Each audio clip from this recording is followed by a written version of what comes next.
Buenas tardes a todos. Me gustaría darles la bienvenida nuevamente a este evento que hemos organizado para todos ustedes. Esperamos se le estén pasando muy bien y sobre todo estén encontrando valor que puedan llevar hacia sus organizaciones, emprendimientos o aplicativos que tengan. Mi nombre es Alejandro Luna, yo soy arquitecto de soluciones en AWS para México. Me especializo en Machine Learning e Inteligencia Artificial. Y hoy les voy a platicar, junto con Juan Manuel Senil, más adelante se los voy a presentar, cómo poder modernizar sus aplicaciones, sus cargas de trabajo, sus sistemas en el ámbito educativo para poder potenciarlos y poder ofrecer una mejor propuesta de valor, o mejores servicios a nuestros estudiantes, ¿de acuerdo? Entonces les voy a hablar de algunas tendencias y algunas tecnologías que empleamos desde AWS y que han sido comúnmente utilizadas justamente para modernizar esta oferta educativa. Entonces, lo primero de lo que les voy a platicar tiene que ver con Machine Learning, ¿no? Entonces, Machine Learning, al igual que inteligencia artificial, tienden a ser conceptos que a lo mejor ubicamos, pero que de pronto es un poco difícil de definir, ¿no? O sea, a lo mejor ustedes han visto la película Inteligencia Artificial o Yo Robot. Creo que se identifica muy bien que son tendencias de inteligencia artificial, ¿no? Pero ¿qué rayos es la inteligencia artificial y luego qué es Machine Learning? Bien, inteligencia artificial es la capacidad que tiene, es cualquier capacidad de poder imitar alguna habilidad humana, ¿no? Poder comprender, poder ver, poder analizar, poder discernir, poder tomar alguna decisión, ¿de acuerdo? Machine Learning es un subconjunto de esta disciplina más grande de inteligencia artificial y es esa capacidad que le podemos dar a las computadoras para que aprendan y para que encuentren patrones dentro de información o de un dataset que les pasamos, auxiliándonos de capacidad de cómputo, de algoritmos y de frameworks especializados que le ayudan a esas computadoras a poder aprender y que después nos ayudan a poder hacer alguna inferencia o alguna predicción, ¿de acuerdo? Dicho lo cual, entonces, les voy a platicar un poco sobre la propuesta de servicios y de soluciones que tenemos desde AWS. La verdad es que este tema da como para una charla de 2 horas, pero vamos a tratar de resumirlo ahorita. Voy a comenzar platicándoles sobre la primera capa. La primera capa está orientada a servicios de inteligencia artificial que yo puedo consumir como API, como una interfaz de programación de aplicación que puedo integrar a mis aplicaciones precisamente. ¿De acuerdo? Entonces, con esta suite de servicios yo puedo empezar a generar valor y puedo otorgar funcionalidad a aplicaciones existentes o a proyectos que quiero desarrollar, ya sea una aplicación móvil, sea una aplicación web, sea una aplicación que procesa a lo mejor una gran cantidad de información. Y entonces, si yo encuentro un caso específico que atiende alguno de estos servicios, entonces puedo integrarlo. ¿De acuerdo? ¿A quién va orientado? Principalmente a lo mejor equipos de desarrollo que puede ser que tengan nulo conocimiento de Machine Learning o de inteligencia artificial, pero que necesiten poder incluir o poder agregar alguna de estas capacidades. Entonces podemos encontrar servicios de procesamiento de imágenes. De hecho, vamos a hablar en un par de slides adelante de alguno de ellos, que me permiten analizar imágenes, video, identificar objetos. Tenemos servicios que me permiten procesar el speech, es decir, enunciados que dice una persona. Entonces podemos convertir del lenguaje hablado a texto escrito y viceversa, ¿no? Yo puedo pasarle un texto escrito y esperar que me devuelva un speech hablado. Uno de estos ejemplos es si alguno de ustedes tiene algún asistente virtual en su casa, como un dispositivo Alexa o Echo, quien nos está contestando es uno de estos servicios. De hecho, se llama Polly, ¿no? Entonces, cuando yo le hablo a mi dispositivo Alexa, hay un servicio que convierte lo que yo estoy diciendo a texto, después es interpretado y de regreso, entonces Polly es quien me está hablando en alguno de los lenguajes que tiene. ¿De acuerdo? Entonces, esas APIs se pueden integrar en las aplicaciones que yo puedo tener o en esos proyectos que tal vez estoy desarrollando. Tenemos servicios también que me permiten analizar texto. Puedo obtener texto a partir de imágenes escaneadas o de documentos. Puedo analizarlo a través de servicios como Comprehend, sacar ideas principales y poder sintetizar, ¿no? Imagínense que necesito procesar una gran cantidad de documentos digitalizados que bien pueden ser identificaciones, actas de nacimiento, etc. Entonces podría utilizar servicios como Textract para obtener la información y después puedo a lo mejor sintetizarlos a través de Comprehend. Después tenemos servicios que tienen que ver con el lenguaje. Por ejemplo, puedo hacer traducciones en diferentes idiomas o puedo hacer ese análisis o esa sintetización a partir de la información que tengo. Y tenemos otros servicios. De hecho, esto solamente es una muestra. Tenemos muchos otros servicios como Forecast, que me permite predecir a lo mejor un comportamiento en una serie de tiempos o poder ofrecer una personalización de servicios o de productos a mis estudiantes o clientes, ¿no? A lo mejor le puedo ofrecer un pad de carrera específico a un estudiante con base en la data que tengo, donde a lo mejor esa data incluye pues, su experiencia, sus gustos y el desempeño a lo mejor en asignaturas previas, ¿no? Entonces ahí puedo reducir la posibilidad de que a lo mejor esté eligiendo un pad de carrera que no va a ser de su grado, donde no se va a desempeñar completamente. Después tenemos la capa intermedia. Entonces, la primera, recordemos, es cuando yo no tengo mucho conocimiento y quiero obtener valor rápidamente utilizando servicios a través de una API. La puedo integrar rápidamente. La siguiente es si a lo mejor ninguno de los de arriba se ajusta a mi caso específico y necesito yo desarrollar un modelo entrenado, entonces puedo utilizar SageMaker. SageMaker es un conjunto de funcionalidades y servicios que me ayudan en el proceso completo que se requiere para poder entrenar un modelo de Machine Learning. Entonces, pasamos por diferentes fases. Yo necesito primero definir un problema, después a llegarme de la información que tengo, identificar de dónde la voy a obtener. Después necesito detectar sesgos en la información, limpiarla, perfilarla, randomizarla para poder utilizarla, hasta que llego a la fase de poder encontrar el algoritmo que se ajusta y que me va a arrojar la predicción que yo requiero. Entrenar ese modelo y después ponerlo en producción para que pueda realizar esas inferencias o esas predicciones que yo estoy buscando. ¿De acuerdo? Entonces, SageMaker me permite agilizar todo ese proceso, me asiste en ese proceso que tiende a ser complejo, que tiende a ser cíclico, que puede llevar tiempo y además abstrae la abstrae la necesidad de gestionar infraestructura para poder realizar esos entrenamientos. Hay algoritmos que pueden ser muy pesados, hay algoritmos que requieren solamente capacidad de cómputo, es decir, CPU, pero hay otros que requieren capacidad de tarjetas gráficas, dependiendo del tipo de algoritmo, por ejemplo, Deep Learning. Entonces, SageMaker va a abstraer esas operaciones, esas actividades de poder aprovisionar esa capacidad de cómputo, la aprovisiona, me deja entrenar, me ayuda a optimizar esas iteraciones en el modelo hasta encontrar la versión más precisa del modelo y también me ayuda en la parte del despliegue en producción y en el monitoreo. Y después en el reentrenamiento, todos los modelos de Machine Learning se tienen que reentrenar, ¿de acuerdo? Y después tenemos la última capa. Digamos que es la de más bajo nivel porque atiende el tema de la infraestructura. Entonces, en esta capa de infraestructura tenemos tecnología, es decir, instancias específicas y optimizadas para ejecutar cargas de trabajo de Machine Learning. Entonces, tenemos familias de instancias que ya vienen aprovisionadas con los frameworks más comunes de Machine Learning y vienen preparadas también, mejor dicho, optimizadas para la fase de entrenamiento para poder hacerlo de una forma más fácil, efectiva y eficiente y también para la puesta en producción. ¿De acuerdo? Incluso AWS ha desarrollado su propia tecnología para poder eficientar estos procesos. Entonces, mi sugerencia, empiecen por esta parte, vean si su aplicación requiere alguna funcionalidad de inteligencia artificial, probablemente ya exista y nada más tengo que implementarla. Si no es así, auxíliense de SageMaker para poder entrenar esos modelos. Y esto normalmente está orientado a la parte académica, de investigación, gente que a lo mejor es muy experta y se siente muy a gusto gestionando esa infraestructura. ¿De acuerdo? Ahora, vamos a hablar de un servicio que ya les comentaba, que es el de reconocimiento de imágenes, se llama Rekognition.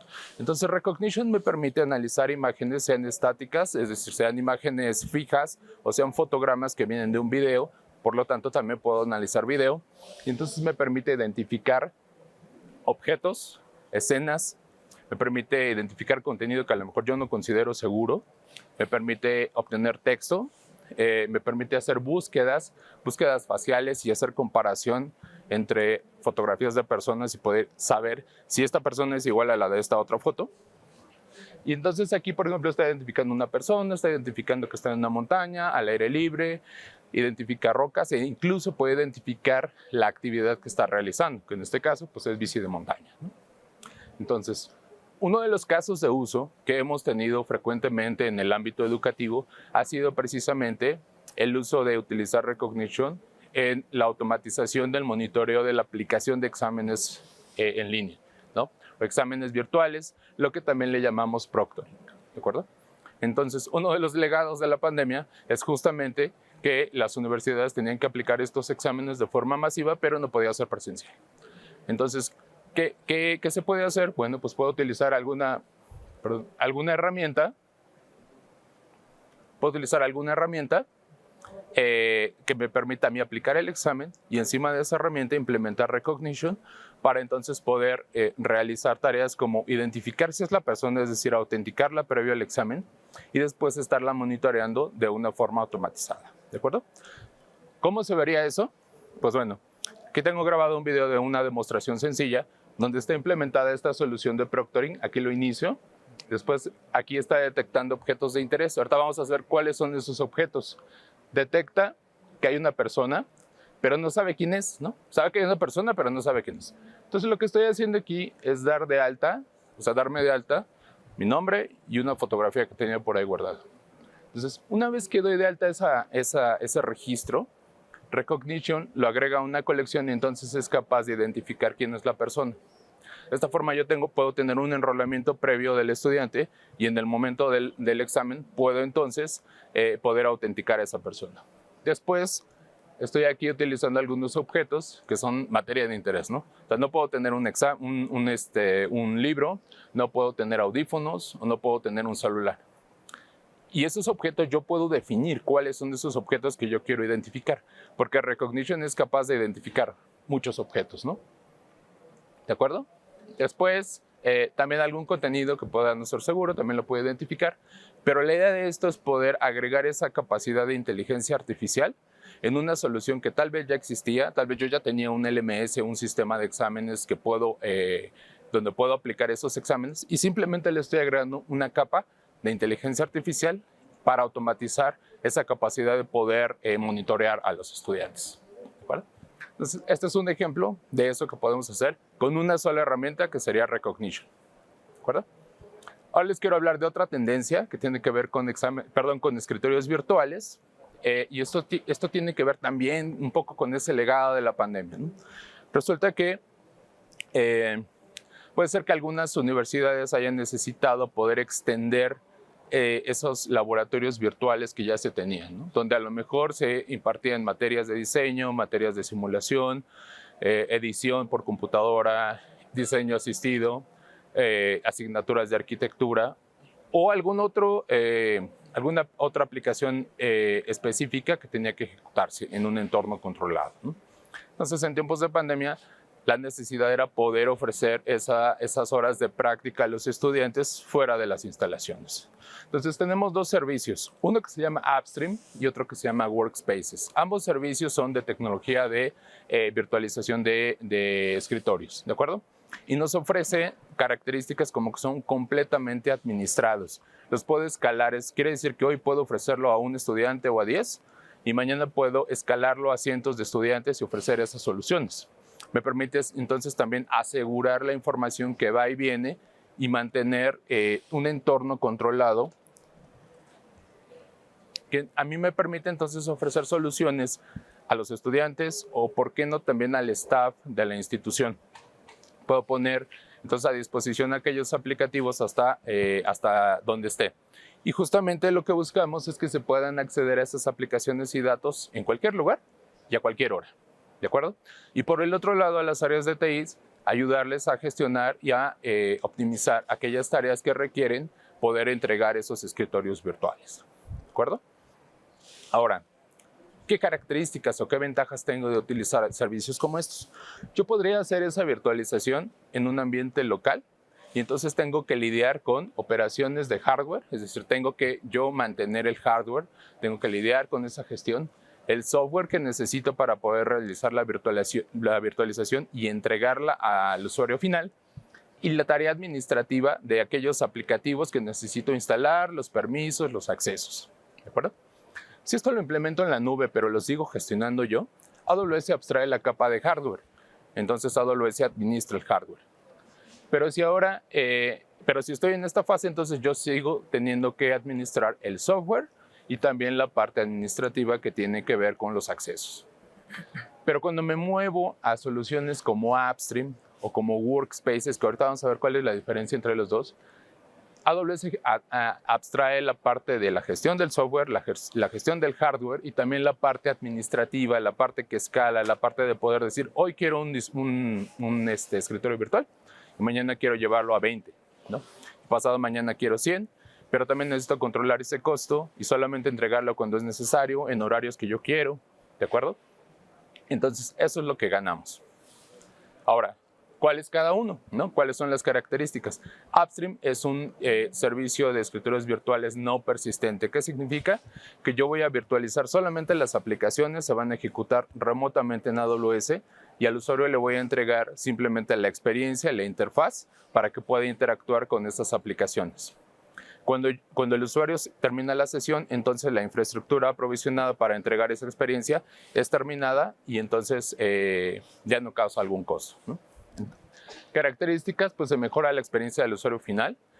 La infraestructura que se utiliza está dedicada, es decir, no se comparte, no es que ahorita tenga un usuario y se esté desempeñando bien, pero a medida que yo le voy poniendo usuarios diferentes, esa infraestructura se comparte y entonces se degrada la experiencia, no, se mantiene, se adapta a las condiciones de red y por el otro lado, yo tengo en la parte de administración, en la parte de TI, gano poder escalar, gano quitarme y automatizar algunas de las tareas que necesito yo precisamente para gestionar los accesos, para poder asegurar la información, para poder integrar otras aplicaciones. La parte de arquitectura se integra con soluciones como de Active Directory, por ejemplo. Entonces yo puedo seguir utilizando las credenciales de acceso a lo mejor que ya tengo del estudiante para poder acceder a estos escritorios virtuales y es un enfoque completamente administrado. ¿De acuerdo? Y por el otro lado, Workspaces. Workspaces sí me da una experiencia que tiene que ver con el usuario tiene acceso a la computadora. Puedo como administrador restringir los permisos de administrador para que no cambie la configuración, pero sí tiene acceso a la instancia completa. ¿De acuerdo? Ahora, ¿cuándo utilizar uno y cuándo utilizar otro? Bueno, pues hay casos de uso diferentes, ¿no? Si yo, por ejemplo, tengo una plantilla de staff o de trabajadores en la institución, sean temporales o permanentes, pues la opción sería Workspaces. Si a lo mejor quiero cubrir actividades de visualización también, a lo mejor de gente que está de tiempo completo en un proyecto largo, podría utilizar Workspaces. Si necesito destinar esos escritorios a un usuario específico para que realice sus tareas diarias, pues también podría ser la opción Workspaces. Por el otro lado, si tengo trabajadores que lo hacen por tareas o por tiempo definido, temporal, como agentes que están atendiendo un contact center, por ejemplo, o tareas de un proyecto temporal y puntual, entonces podría utilizar AppStream. También para tareas de diseño, aquí se empalma un poco, porque ambos me sirven, nada más depende a lo mejor la temporalidad y el caso de uso que yo quiera que yo esté atacando. Dispositivos compartidos, por ejemplo, si estoy utilizándolo para algún kiosco, para un evento como este, a lo mejor podría estar utilizando AppStream para ejecutar aplicaciones específicas por un tiempo determinado. Y la otra son escritorios virtuales, que era el ejemplo que yo les ponía al principio, ¿no? Entonces yo puedo extender el laboratorio que ya tengo y a lo mejor si no tengo un laboratorio, puedo implementar un laboratorio virtual con aplicaciones específicas que pongo a disposición de mis estudiantes, incluso en horas, pues a lo mejor en fines de semana, para prácticas o para tareas, ¿de acuerdo? Y yo defino cuál es el horario que se enciende, cuándo se apaga y hasta dónde va a escalar. También les voy a mostrar este ejemplo. Aquí estamos utilizando AppStream, estoy abriendo una sesión y vamos a ver entonces cómo puedo ejecutar estas aplicaciones de forma remota, ¿de acuerdo? Entonces, como les mencionaba, aplicaciones de diseño, aquí estamos viendo que solamente accede a un catálogo específico y definido de aplicaciones que están destinadas. Estoy abriendo Blender, que es una aplicación de diseño. Yo no sé utilizarla, pero sé ponerlo en funcionamiento, entonces ahí. También lo que quiero que vean es un poco la experiencia, porque si bien se está ejecutando de forma remota, la experiencia es bastante consistente en el usuario final. Pueden accederlo desde una computadora con menos recursos, desde una tablet, incluso desde el teléfono celular. A propósito, se ofrece en sistemas operativos como Linux y como Windows también. Ahí estamos abriendo Otro aplicativo puede tener capacidad suficiente para ejecutar tareas de codificación, entrenamiento de modelos, ¿por qué no? Y yo puedo definir la capacidad con la que voy a ejecutar esas aplicaciones. Es decir, hay una especie de bundle donde yo digo con cuánta memoria RAM, con cuánta capacidad de almacenamiento, e incluso si necesita también una GPU o no para poder ejecutar de forma consistente las aplicaciones. Ahí, por ejemplo, es una aplicación de diseño, ¿de acuerdo? Entonces, podemos realizar este tipo de casos de uso. Esto es Upstream. Nuevamente, este es un almacenamiento o una instancia que es efímera. En cuanto se termina la sesión, esta instancia se termina. Ahora, ¿qué pasa con los documentos? Los documentos los puedo guardar yo en una memoria USB que puedo conectar, o puedo atachar un storage como S3, que es un servicio de Amazon, o puedo también configurar a lo mejor una cuenta de Office 365 si es que se tiene un OneDrive o un Google Drive si también tienen una suscripción institucional a este tipo de servicios. Vamos a movernos a otra tendencia, que tiene que ver con la atención personalizada a nuestros estudiantes. Y aquí les voy a platicar de una herramienta que se llama Connect, Amazon Connect. Y esto es porque ha venido cambiando y ha venido evolucionando el tema de los centros de contacto. Porque las necesidades son cambiantes, porque en tiempos de pandemia surgieron otro tipo de casos o de problemáticas que se tenían que atender, porque necesito de pronto escalar esa atención también y también necesito automatizarla. Entonces, tenemos ahí diferentes ejemplos de esos problemas recurrentes que pueden tener nuestros estudiantes o nuestros clientes. Entonces, ¿cómo ha evolucionado este concepto? Pues primero hay que hablar de esos desafíos a los que nos enfrentamos, ¿no? Desafíos genéricos como que tenemos una solución heredada y que no podemos escalarla, que es difícil poder agregarle funcionalidad, es costoso. Tengo ahí físicamente los racks de comunicaciones para poder habilitar, no tengo el conocimiento, a lo mejor eso me lleva a tener una relación difícil con el proveedor porque es difícil escalar, es difícil que me ayude a agregarle funcionalidades, no tengo una capacidad o es muy difícil que yo pueda decir hoy tengo 10 agentes de servicio y mañana quiero tener 20, ¿no? Porque a lo mejor lancé una campaña y necesito atender un volumen más grande. Pero además, ya que pasó la campaña, pues ahora quiero regresarme a los 10 porque no quiero estar teniendo un sobrecosto el resto del tiempo. Que tenga fallas y es difícil acceder o integrar tecnologías justamente de inteligencia artificial o de machine learning. Que además, dicho sea de paso, son de las tecnologías que en los próximos 2 años la mayoría de las instituciones y organizaciones van a estar implementando. Sea que estén haciendo pruebas, sea que estén haciendo alguna investigación, o sea que estén activamente integrándola a sus aplicaciones, más de la mitad de las organizaciones va a estar haciendo algo con inteligencia artificial o con machine learning. Complejo de integrar con otros aplicativos existentes, con el CRM, con la consulta de calificaciones, etc. Entonces, Amazon.com también se enfrentó a estos problemas. El problema que tenía es cómo atiendo a millones de clientes que tengo a través de miles de agentes de servicio en decenas de países. ¿De acuerdo? Entonces, cuando tuvo esta necesidad y salió al mercado a buscar una solución, no encontró una que se ajustara a la dinámica de Amazon.com, habló de la tienda en línea, y que pudiera satisfacerle esas necesidades de integración, de escalamiento sobre todo, de poder pasar de unas decenas de agentes a miles de agentes y atender a millones de clientes. Y entonces, al final concluyo que no había una herramienta que le permitiera integrar todas estas o dar solución a estos problemas. Y lo que hizo fue crear Amazon Connect. Amazon Connect es un centro de contacto omnicanal diseñado en la nube para aprovechar las mayores bondades de la nube. Este ejemplo es la automatización tradicional de cualquier centro de contacto. Si yo marco la línea de mi banco, normalmente lo que sucede es que me dice: para ventas o para atención o para tarjeta extraviada, presione 1. Para otra opción, presione 2. Para tal, presione. Entonces es como esa experiencia monótona de estar seleccionando, de estar tecleando. Y además cuando llego con un agente de servicio y resulta que no es con él, ¿qué pasa? Me manda con el otro. Y el otro me vuelve a pedir los datos de la tarjeta, me vuelve a autenticar, me vuelve a preguntar la problemática y vuelve a empezar. ¿De acuerdo? Entonces esa experiencia no es buena. ¿Qué es lo que nosotros buscamos desde Amazon Connect? Una, ofrecer una atención omnicanal, es decir, poder atender por la vía telefónica, pero también por la vía de chatbot.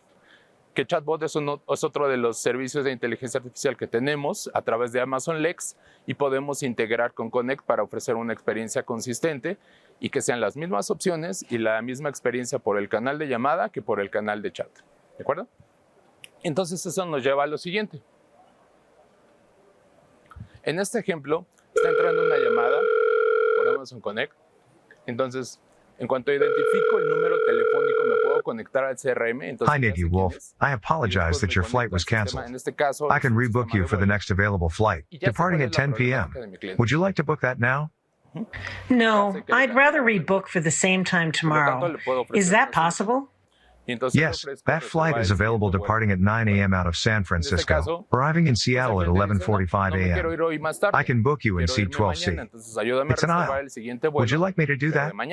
Yes, thank you. Entonces, pues naturalmente accedo al sistema de vuelos y reservo, ¿no? Traducido a lo mejor a una parte institucional es, veo que tienes un problema con tu inscripción o con tu asignatura X o que pasó algo, entonces esta es la problemática que yo ya vi que tienes sin que me tengas que decir necesariamente, ¿no? Y eso permite entonces que la atención sea más natural, que sea dinámico y también que sea más personalizada, ¿de acuerdo? ¿Qué otra cosa puedo hacer? Ahí hablando tal vez en términos generales de un agente de servicio, de un tutor que me está atendiendo, que está atendiendo a mi estudiante, pero pueden haber procesos que yo puedo automatizar. Tal vez la consulta de calificaciones.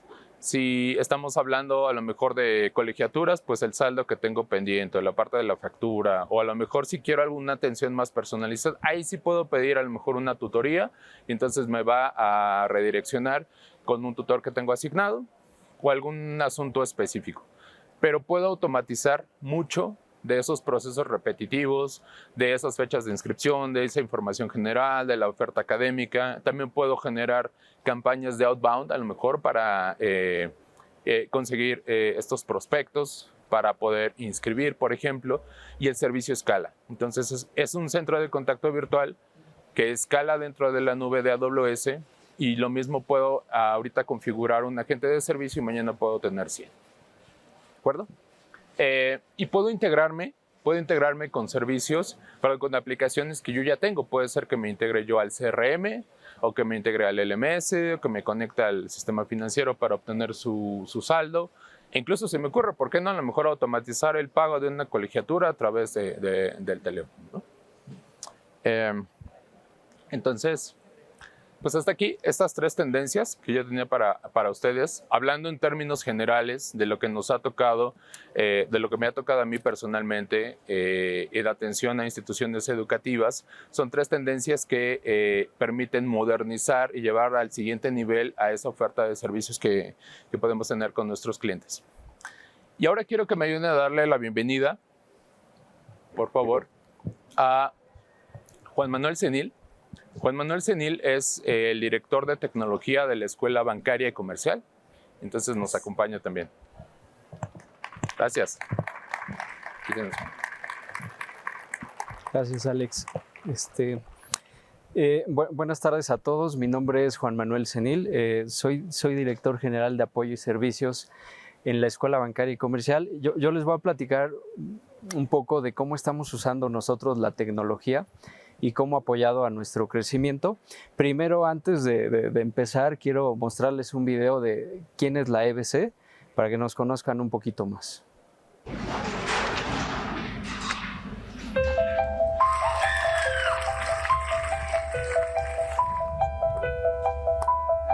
La vida se cambia, impactando con el concepto más sólido en educación de negocios del país.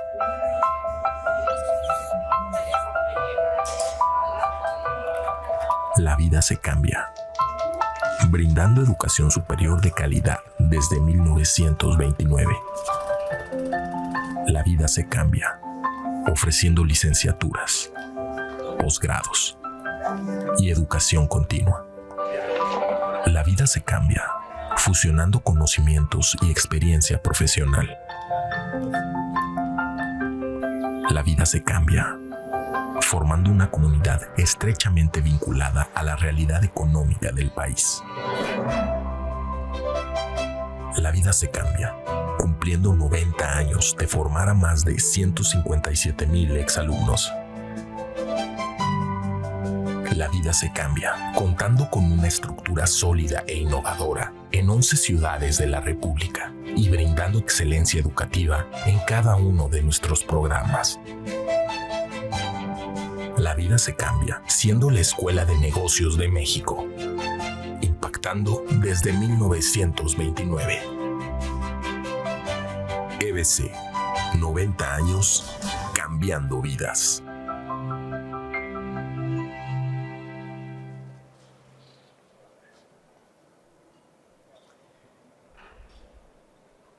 Bien, como ustedes pudieron notar en el video, actualmente en la Escuela Bancaria y Comercial nosotros tenemos más de 15,000 estudiantes. Somos una institución educativa que tenemos más de 90 años. La Escuela Bancaria y Comercial nace como parte del Banco de México en 1929 y somos especializados en negocios. Todas las licenciaturas y programas que se ofrecen dentro de la EBC son especializados en el área de negocios. Hoy actualmente tenemos más de 1,200 docentes dentro de nuestra plantilla y estamos distribuidos en 12 campus.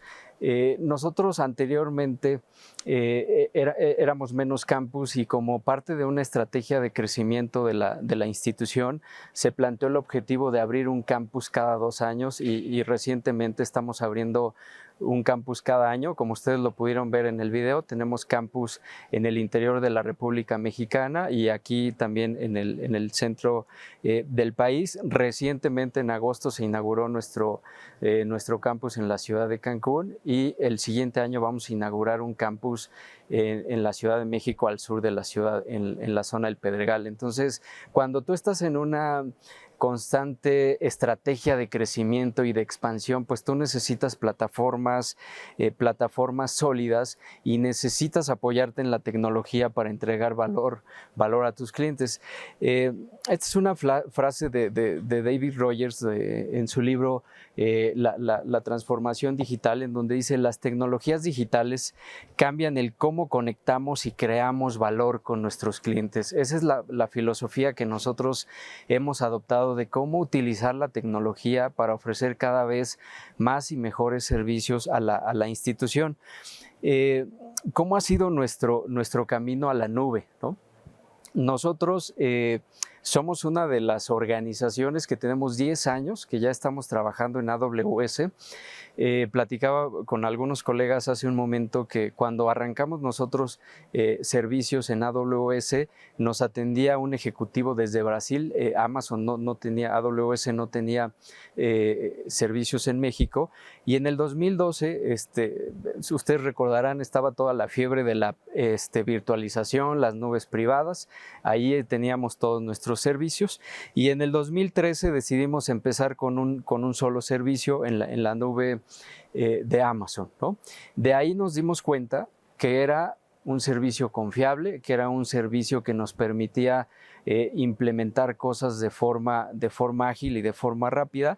Y entonces en el 2016 consolidamos un ERP financiero que teníamos. No nos fuimos con todas las soluciones a la nube, nos fuimos solamente con los servicios. Quisimos probar un solo servicio porque cuando ustedes suben a la nube hay que cambiar muchos procesos, incluyendo procesos administrativos, procesos de facturación, de pago, etcétera, ¿no?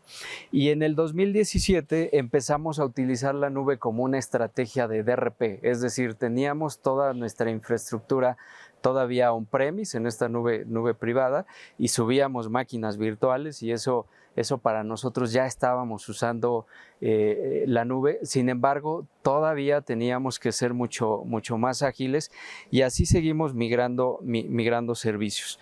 Y en esta diapositiva trato de representarles cuál fue la decisión completa de movernos a la nube.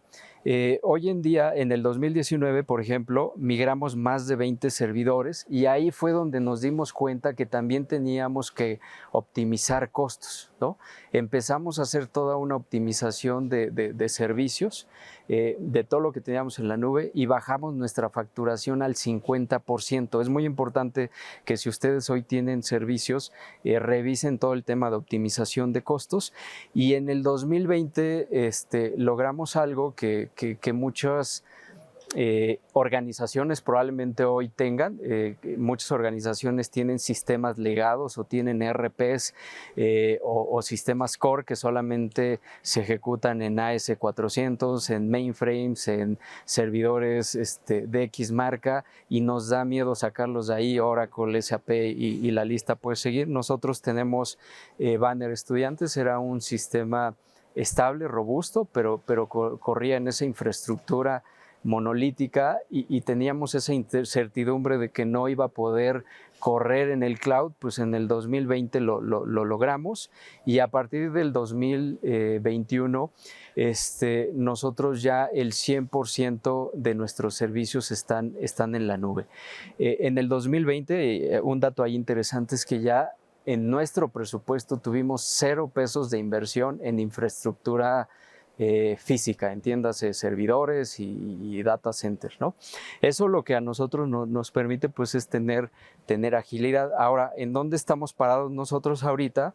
Estamos habilitando pues ya mejores prácticas, nuevos servicios y más adelante les voy a platicar un poquito de cuál es la visión que traemos todavía para seguir creciendo en estos aspectos. Algunos de los números, ¿no? Y aquí me quiero detener un poquito. Probablemente ustedes digan, bueno, estos son pocos, son muchos, son demasiados. Nosotros como organización tenemos que ser eficientes en el uso de los recursos. Hoy en día tenemos aproximadamente 130 instancias de S2 en donde corren todas nuestras aplicaciones. Tenemos aplicaciones que tienen que ver con CRM, con nuestro ERP, como ya lo mencioné, aplicaciones que están enfocadas al seguimiento estudiantil, a la retención de estudiantes.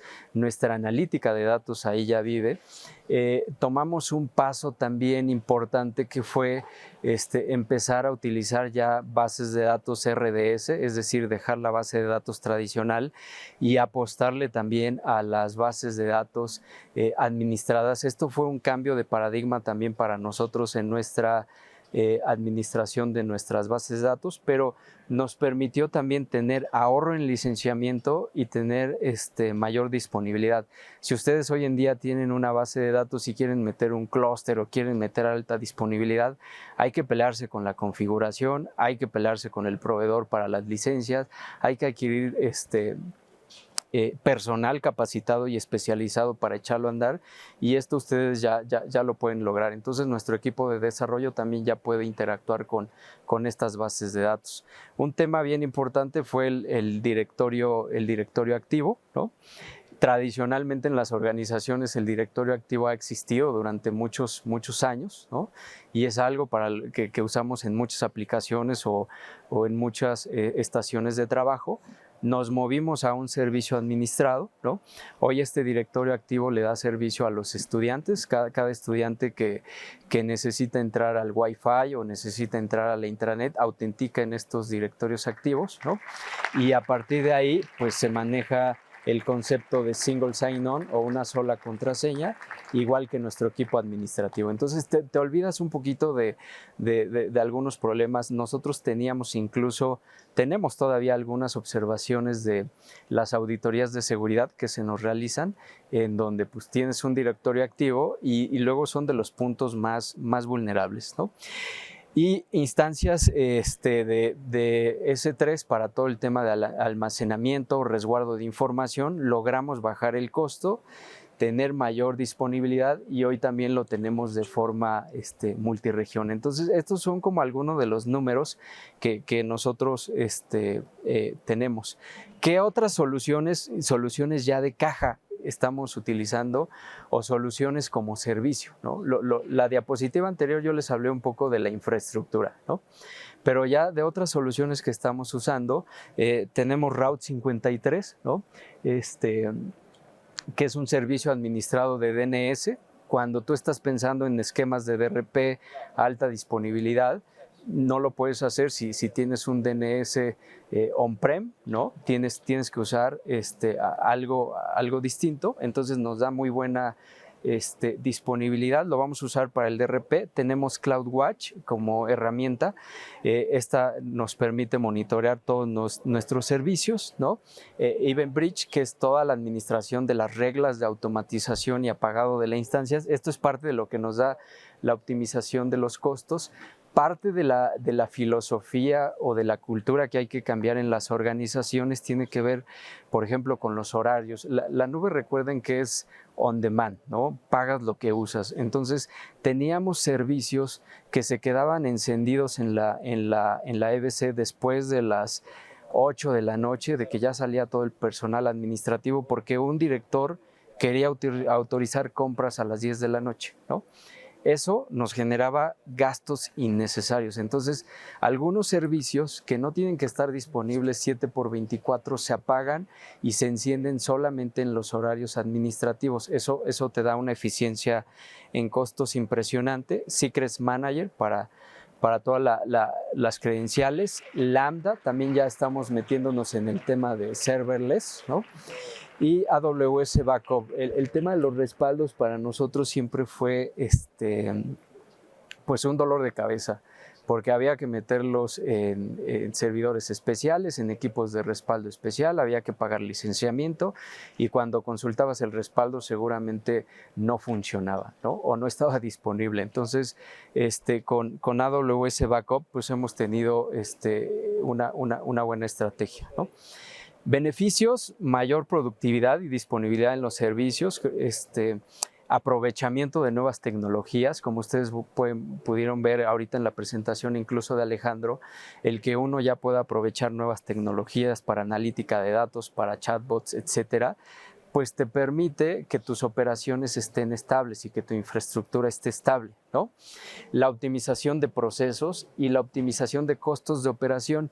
No les quise poner el dato, pero hoy en día prácticamente con lo mismo que veníamos gastando on-prem, estamos viviendo en la nube, pero con el doble o el triple de servicios. Entonces, aparentemente pudiera parecer un costo adicional subirte a la nube. Sí tiene una curva de aprendizaje en el talento y una curva y un costo inicial, pero una vez que lo estabilizas, tu optimización y tu rendimiento en costos es impresionante. Entrega rápida de resultados. Aquí un ejemplo. Hace unas semanas, derivado de la pandemia, muchas organizaciones tuvieron que invertir más en temas de marketing digital y estrategias digitales. Nuestra página web, EBCMX, estaba alojada en otro sitio que no era AWS. Estaba gestionada por el equipo de marketing, y ante ciertas complicaciones que se tuvieron de seguridad informática, nosotros logramos migrar todo el sitio web, todos nuestros contenidos, todas las estrategias de marketing digital en una semana, ¿no? En una semana todo eso ya lo teníamos operando en AWS. No fue una tarea sencilla porque había que coordinar a muchas personas, pero de eso les hablo, de la eficiencia de entrega rápida de resultados, ¿no?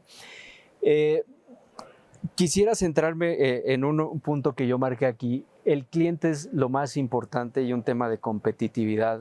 Nosotros somos una institución privada, solamente vivimos de nuestras colegiaturas, no recibimos ningún tipo de donativo o apoyo del gobierno o alguna institución pública. Entonces, para nosotros ser competitivos, ser eficientes, ser rentables, es una obligación, ¿no? Y nosotros medimos mucho el servicio a través de NPS. Entonces, cada año, cada semestre, estamos monitoreando el NPS con los estudiantes, y hoy en día les puedo decir que no hay quejas de que el servicio esté lento, de que el servicio se nos caiga. Sí se nos llega a caer, es normal, como cualquier otro sistema que llega a fallar, pero en general toda nuestra infraestructura es estable. Obviamente, detrás de todo esto tienes que tener una conectividad sólida, ¿no? Si tu conectividad no está bien hecha, pues luego hay problemas, ¿no? ¿Hacia dónde vamos? Un poquito hacia dónde vamos con EBC y los siguientes pasos que tenemos planeados en el tema de la nube.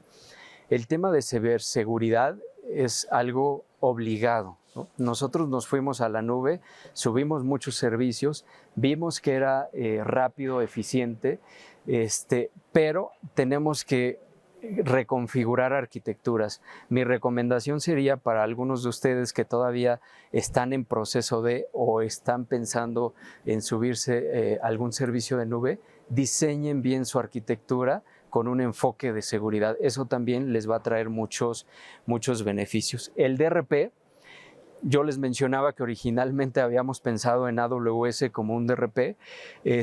Hoy en día vamos a reconfigurar nuestro DRP. El DRP como se concebía anteriormente ya no existe. O sea, anteriormente se pensaba que yo trabajé en un par de bancos, entonces tenías un sitio primario y un sitio secundario.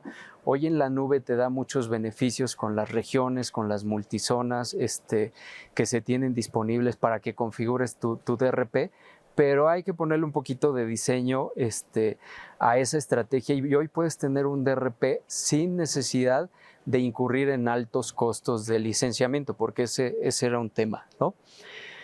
¿Qué más necesitamos? Habilitar talento. Aprovechar nuevas tecnologías requiere tener a un equipo capacitado, requiere tener habilidades digitales. Algunas cosas que pretendemos aprovechar es, nosotros ya estamos usando para el desarrollo de software la metodología o filosofía de DevOps, pero ya también AWS ofrece herramientas de integración continua y de entrega continua que estamos ya evaluando adoptar, porque pues, si ya tenemos todo el ecosistema ahí, parte de la estrategia va a estar en ese camino, ¿no? Y el tema de contenedores, ¿no? Nos vamos a apoyar mucho de AWS Fargate para el desarrollo de aplicaciones ya serverless y aprovechar todo el potencial de la nube. Un tema que es súper crítico es el tema de Big Data y Analytics, ¿no? Y antes de meterme en el tema de Big Data, ustedes vieron que teníamos muchas instancias y hoy tenemos varios sistemas de información.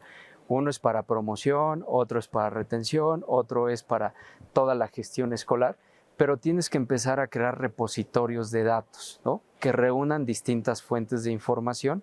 Entonces, una estrategia va a ser crear esos data lakes o esos repositorios de datos de forma centralizada que combinen información de distintas plataformas. ¿Por qué? Porque para nosotros, les decía, es muy importante la retención de estudiantes, porque de eso vivimos. Es muy importante la calidad en el servicio y también es muy importante la atracción, por mencionar algunos de los servicios. Parte de lo que queremos también analizar es, por ejemplo, el comportamiento de los estudiantes en el LMS, saber qué actividades o qué contenidos generan más valor. Actualmente vamos a empezar a hacer ya unos pininos con algo de inteligencia artificial en donde vamos a tratar de generar algún tipo de predicción de cuáles son los estudiantes que más éxito van a tener a lo largo de su carrera y también cuáles son las escuelas en donde encontramos mejores estudiantes o tienen mayor posibilidad de terminar sus estudios. Ya incluso se hicieron algunos ejercicios con becas para saber cómo asignar una beca, no solamente a la persona que más lo necesita, sino a la que lo necesita, tiene un mejor rendimiento y va a tener una mayor posibilidad de éxito. En resumen, muchas de las cosas que nosotros estamos haciendo es porque queremos crear una plataforma sólida, ¿no?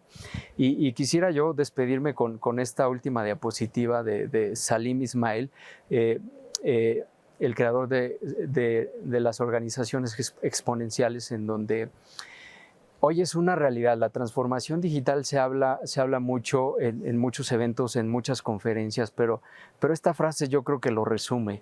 Este es un lugar en el que, al igual que Kodak, ni la edad, ni el tamaño, ni la reputación, ni tu número de ventas garantiza que mañana sigamos por aquí. Entonces, tenemos que aprovechar estas nuevas tecnologías para crear valor al negocio. Si nosotros seguimos con tecnologías tradicionales, modelos tradicionales, tarde o temprano llegará alguien que nos rebasará por la derecha y entonces se va a posicionar en el mercado. Entonces, esa ha sido parte de la estrategia que nosotros hemos utilizado y, bueno, parte de la decisión de adoptar AWS. Así que muchísimas gracias. Gracias, Alejandro.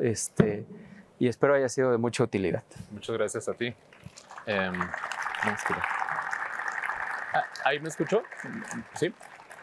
Muchísimas gracias por su atención. Agradecemos mucho también sus preguntas, inquietudes. Tenemos un booth específico de educación. Entonces, pues con mucho gusto, ahí estaremos atendiéndolos. Muchas gracias.